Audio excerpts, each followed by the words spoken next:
For over a century, the U.S. dollar has been the world's strongest financial weapon. Wars were fought with it.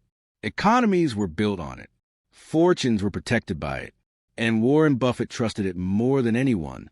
So when the world's most patient investor quietly starts shifting capital outside the United States, one question immediately matters. What does he see coming that most people don't?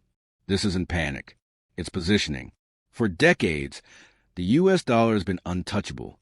The world's reserve currency, the backbone of global trade, the ultimate safe haven. And no one trusted it more than Warren Buffett. So when whispers began circulating that Buffett is the most disciplined investor on earth, was quietly moving capital outside the United States, people paid attention. Not because he panics, not because he speculates, but because he never moves without a reason. Is this the beginning of the end for the dollar? Is America's financial dominance slowly fading? Or is Buffett simply positioning himself ahead of a shift most people won't see until it's too late? Today, we're breaking down what's really happening.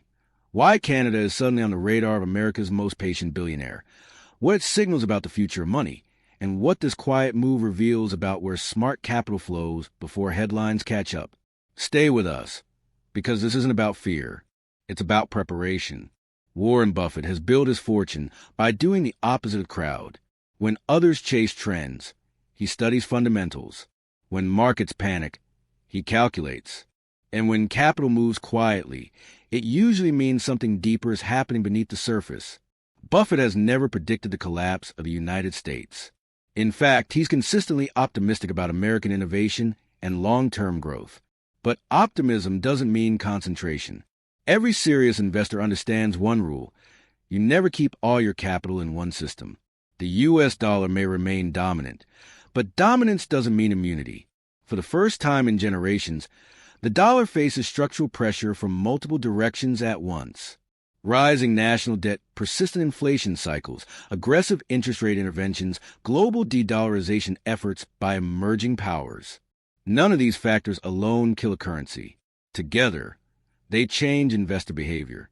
Buffett doesn't wait for collapse. He waits for imbalance. And imbalance is where defensive positioning begins. Canada isn't flashy. It doesn't dominate headlines. And that's exactly why it attracts capital. Canada offers something rare in modern finance.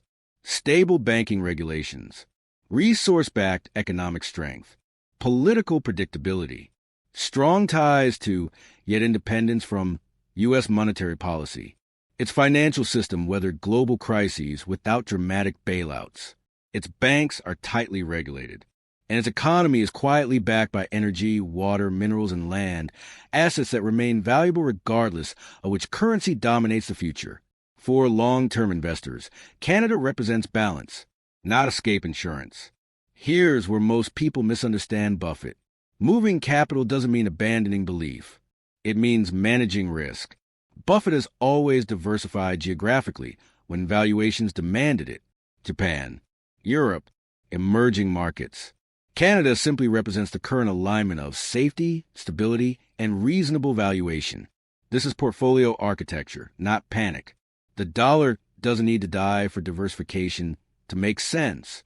It only needs to weaken. Most people react to news.